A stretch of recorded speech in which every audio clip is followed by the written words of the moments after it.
Hey everyone, it's Hart with another Traylor Talks video, and this week's video is a continuation from last week's where we briefly answered the question, how accurate are Zillow's Zestimates? And our answer was, if you're a homeowner, we would recommend being cautious. And so just as we promised last week, this week we're going to go into a little more detail and explain why we feel that way. And our reasoning has to do with Zillow's margin of error. Now Zillow has two margin of errors that they report. One is called on market, and the other is called off-market. The on-market margin is quite low. Zillow's on-market national average is 1.9%. So what does that mean?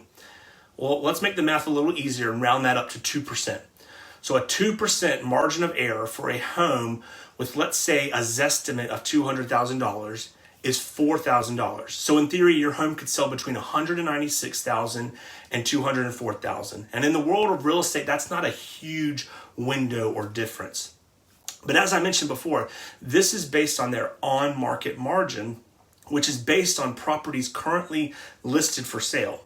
And Zillow says on their website that when a home is listed for sale, they will incorporate the listing price into their algorithm and allow that to adjust their Zestimate. So let's think about that for a second. Most of the homes that are currently listed that you will find on Zillow have been listed with real estate agents.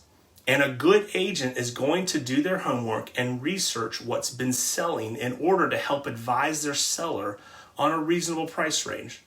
So Zillow is basically letting us agents do the work and then using the information we come up with to shape their data.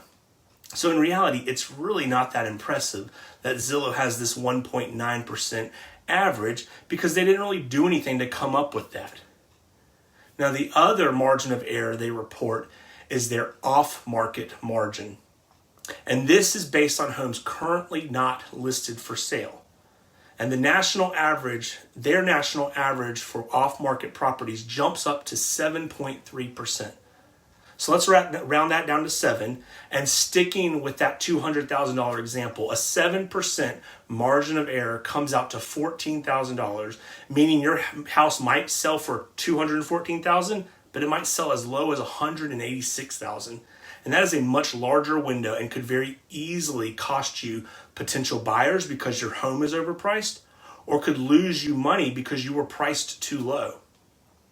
So if a buyer is looking at a home listed for sale, then that home likely falls under the on-market margin. And since that percentage is quite low, chances are pretty good the Zestimate is fairly accurate. But if your home is currently not listed, then your Zestimate falls under that off-market margin, which we saw was considerably higher. So that's why we say if you're a homeowner to be cautious with Zestimates. If your home is currently not listed, then that Zestimate falls under the off-market margin, which means there's a good chance your Zestimate could be far off the mark. So if you're considering selling, or you're just curious what your home is worth, take your Zestimate with a grain of salt and instead contact us and let us do the homework. We will provide you with a breakdown of the current market and numbers. Thanks so much for watching. I hope this was helpful. And if you would, please like, comment, and share. And if you have any questions or topics you would like us to cover in future videos, just let us know. Thanks so much.